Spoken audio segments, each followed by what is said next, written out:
Good evening. How everyone doing today? God is good and God is good all the time. And we live to see another holiday. Happy Mother Memorial Day. We have. I know a lot of us have a lot of losses. We done lost a lot of celebrities. We done lost a lot of our family. We done lost a lot of people in the world. So this pretty much not a happy Memorial Day. But this is a time of memories. So we will miss all our family that we lost, but they will not be forgotten. We will miss all the legendary, who had departed from us. But we had great, actors, singers, dancers, altar, and TV production. You know, they had great skills, and they will always be remembered and not forgotten. The first one I'm gonna start with Tina Turner. We just lost her. We just lost Tina Turner. We all love the Tina Turner. We love her music. We love when she danced. She did was a great. She had all kind of skills, and she was American born, neutralized Swiss singer. A dancer, an actor. She was an author. She referred to as the queen of rock and roll. And she was a star. She was a queen star. She was born in November the 26th, 1939. Brownville, Tennessee. She departed May the 24th of this year. You know, she died at the age of 83 years old. I mean, she had lived a full life. A full life. And she still was performing, in her age, and still looked good and still was dancing and moving around, and that was so great and amazing, that she was still able to pursue her career all the way to the last of her days. So Tina Turner was a pioneer of rock and roll. She was a star, who became a pop singer in the 1980s. She suffered a long time, with sickness, and we all love Tina Turner in her music, her dancing, and she lived a long and prosperous life. 83 years old. When you live past 660, you don't live your life. So a legendary rock and roll singer, will be missed. Will be missed. And we can still hear her songs. We can still see her videos, but she will never be forgotten. Never be forgotten. And we have another one, had depart from us. Harry Belafonte. You know, Harry was an American singer, actress, actor, a Jamaican American pop star of his time. He was born March the 3rd, 1927. He departed from us April the 25th, 2023 this year. And he died he lived a full life up until the age of 96 years old. So songs which was marked as musical style. Now he had an international audience, in the 1950s. I mean, he had all kind of audience.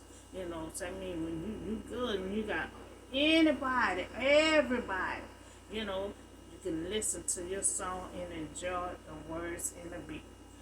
So his his albums, was the first millionaire singer selling. So his heart had failed. He had heart failure. He still lived a long and prosperous life, but he lived up until 96 years old.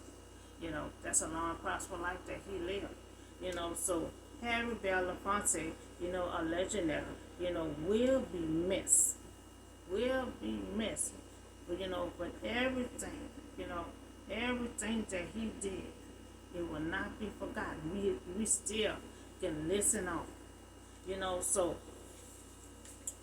So we have another one had to depart from us this year. They had so many depart this year, but still they live a long and prosperous life. When you live a long and prosperous life, You could say you done. You done did your part. So Barbara Walters was the first woman to be a news anchor woman. You know, and she, when you in position, you know, what a man can do, and then you can do it. You got to fight your way through. Barbara Walters, a legendary news anchor, once described how she wanted to be remembered. Now she lived a full life.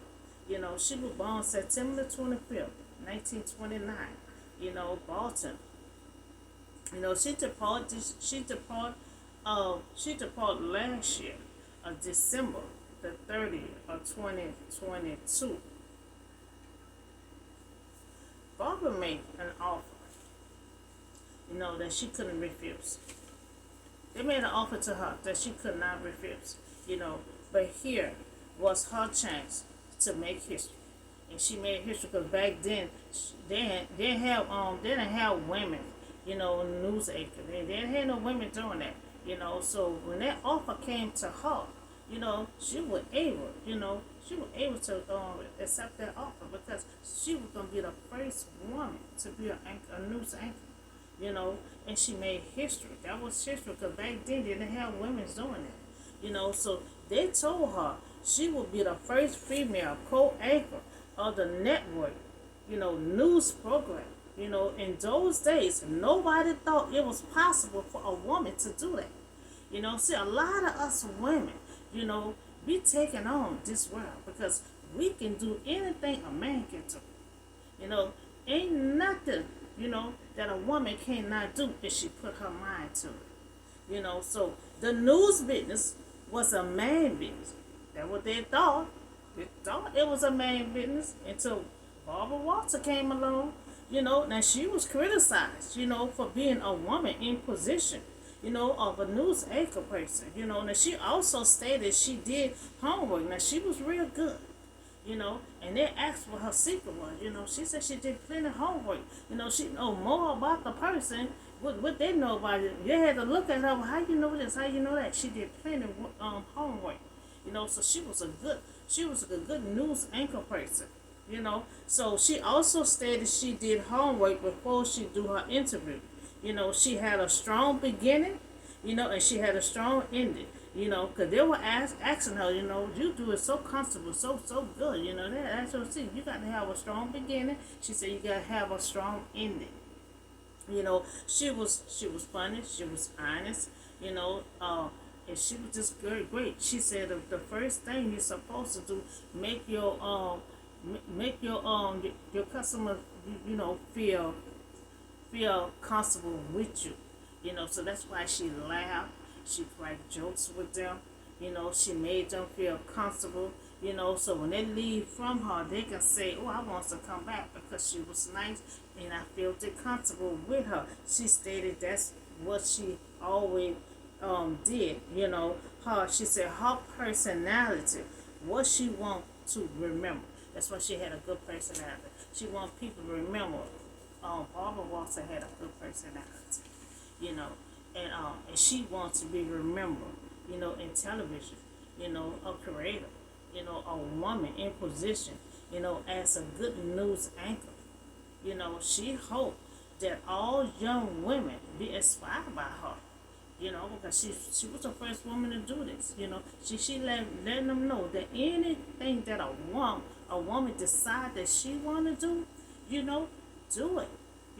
Because back then, a man was mad, because they figured that was a man business, a news thing. They figured all men supposed to do that. And Barbara came along, she changed all that. So Barbara Walters, she broke history. When she broke history, when she was the first woman to be the news anchor person, and she lived a full life. She lived a full life until she was how old she was? Until she was like 80-something years old. She lived a long life. And Barbara Walters was one of a kind. She was real good at what she did, and she loved what she did. She knew a lot about you, but you had to look at her and ask how you know about it. That's what she said in the interview. She said she did plenty of homework and know a whole lot about that person. So uh, we will miss her on television, but she will not be forgotten. Because every time they have history going on, anytime Memorial Day going on, we going to talk about all these legendary that depart from us. We're going to keep their business, their legendary, we're going to keep it alive. So that's what, today is Memorial Day, and we talk about Tina Turner. We talk about Harry Belafonte. We talk about Barbara Walter. Okay, so now I have a word for you today.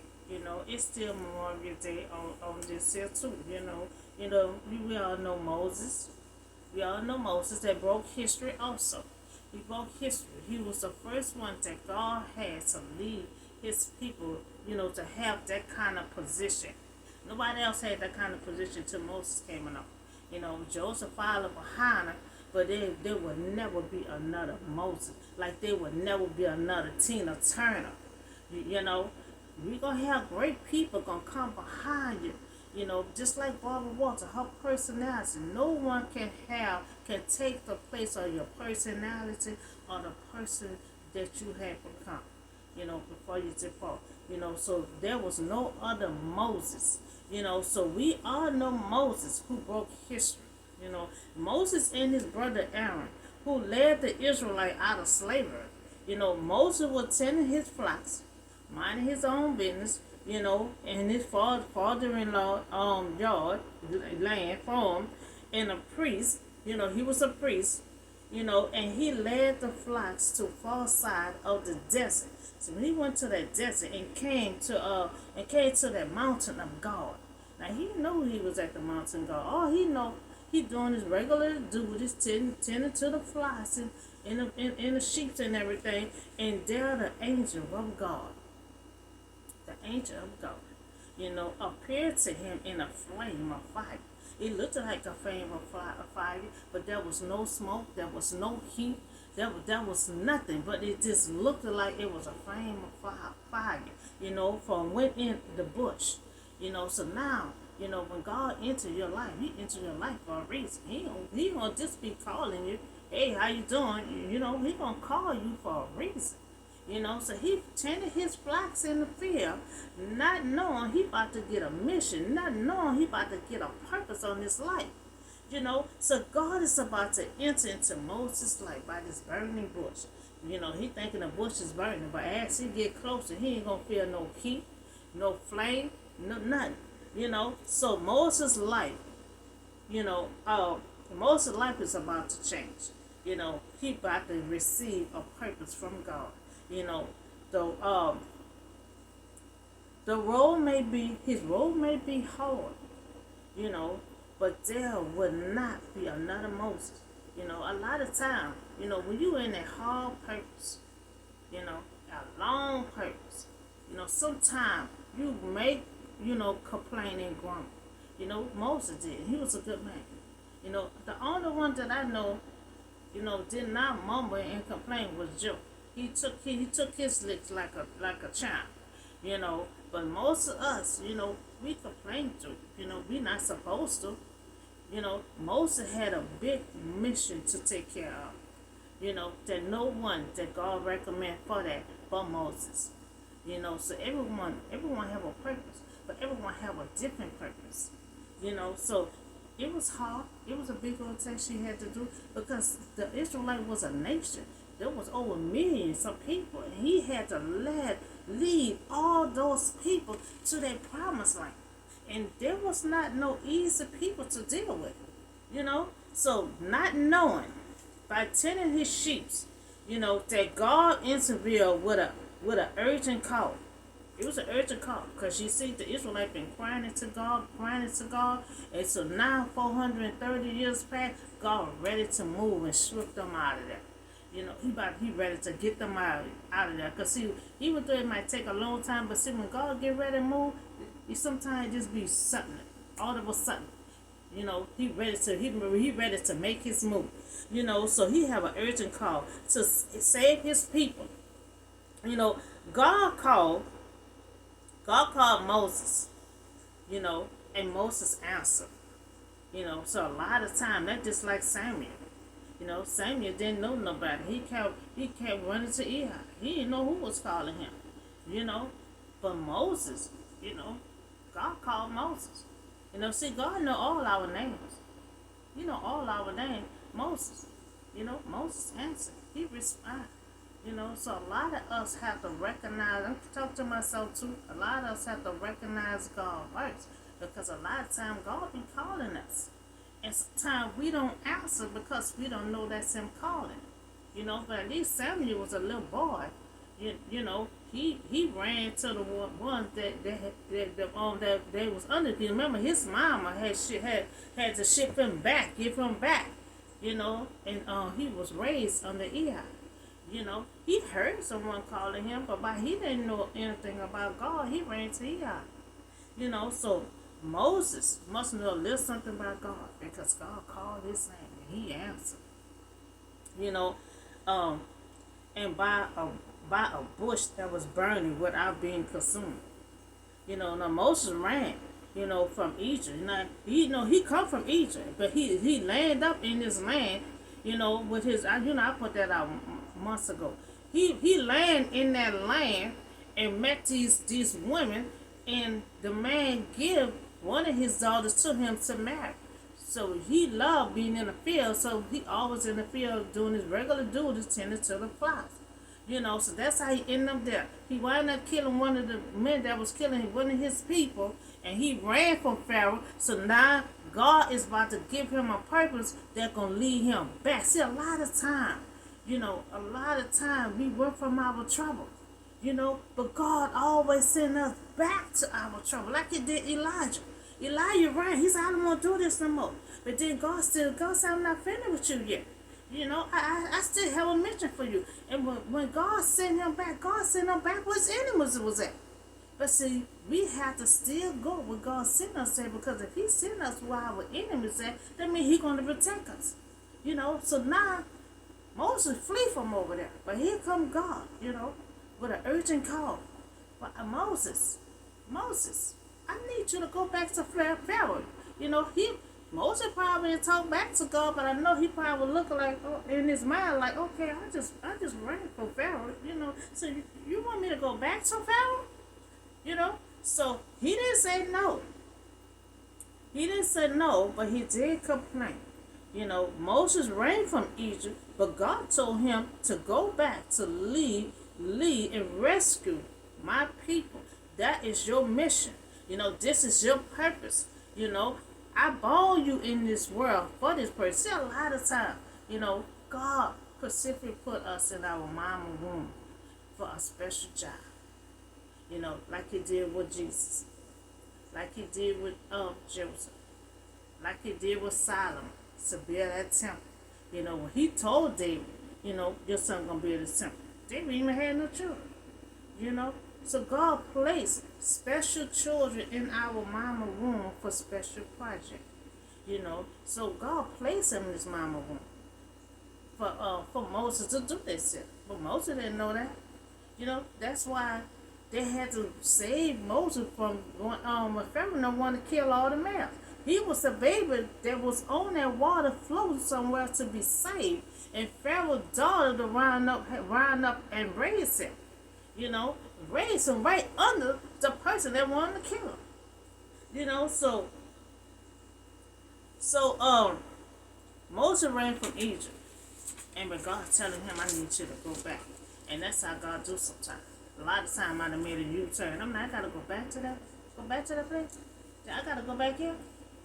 God will have you make a U-turn. He'll have you to go back. Back to where you started from. Back from what you ran from. So Moses stated that he's not equipped for this mission. Now see, Moses just come from Egypt, so he know Israelite is huge. That's why they want to kill all the male, because they constantly was popping out the babies. I put that out too. We start from the beginning all the way up until now. They kept on having them babies and stuff. So that's why most of mom had to put him on the water to save him, because she realized God put a special baby in her, and she realized that she had to save this baby for God. So God saved that baby. God didn't let that thing flip over in that water. God placed Moses in his mother womb for this project. So now Moses saying he don't speak well. You know, he said he don't speak well. He said, I don't know if I can do this. So you sure you don't find nobody else? I can't speak well. Who is me? That Pharaoh gonna listen to.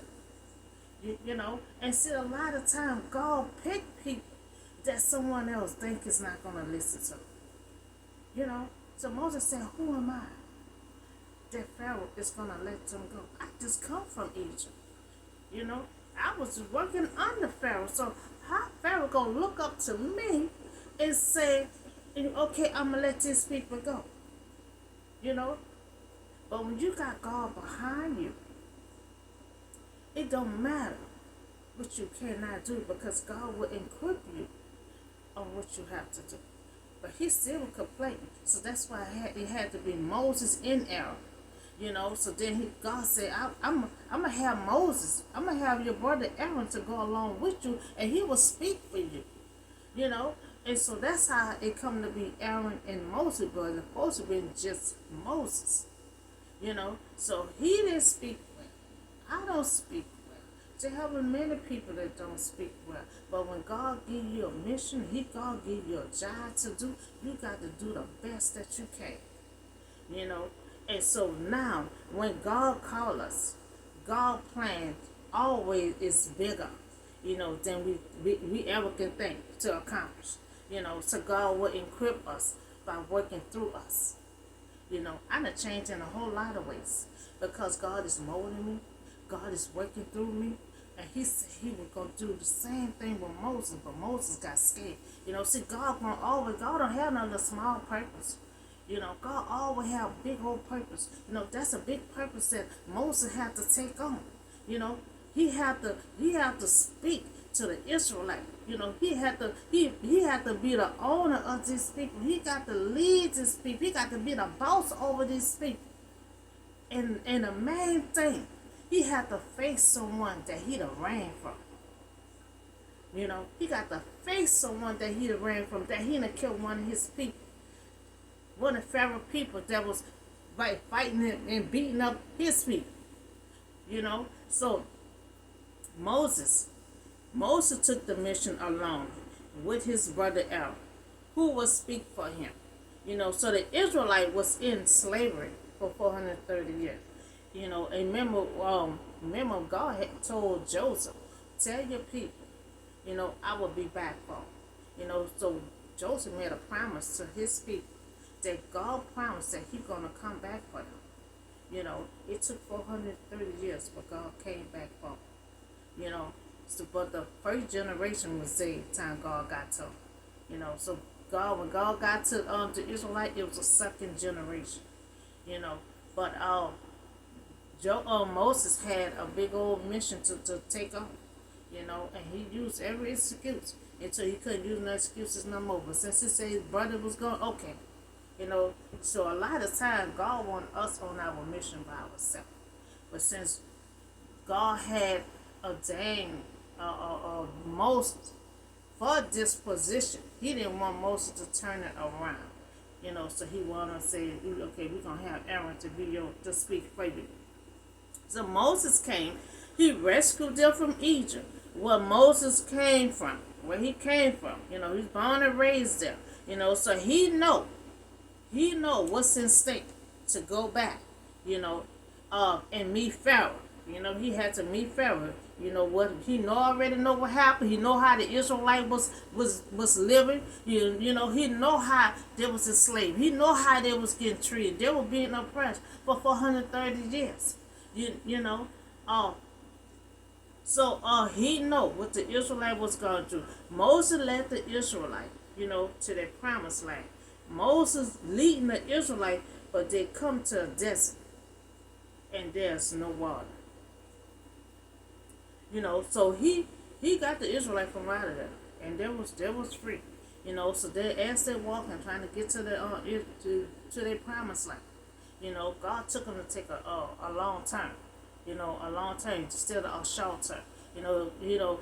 The Egypt here, the Canaanite, is not that far. 'Cause remember they had Jacob to come to Egypt. It wasn't that far.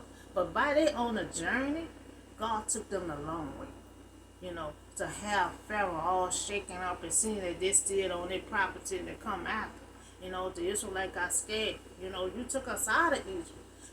But we don't know where we going at. We gonna seem like you took us out here to get killed. So next thing you know, they look back. God had to touch Pharaoh's heart to go after them again. So God got to get glory. So the Israelite, the Pharaoh crew came behind the Israelite. So Moses cried out to God. So God said, take that stick of yours. You know, and he told the Israelite, he told the Israelite, you will not see your enemy no more. So Moses had to take his stick out, and cover that land, cover that water up, so they can walk over that water. They walk over that water, and so when Pharaoh got close to them, God said, open it back up, and they all fell up in there, and none of them survived. And just like God said, you will not see your enemy no more. And so as they're walking along that desert, they start getting hungry, they start getting thirsty. God put some food down to them, And so when Moses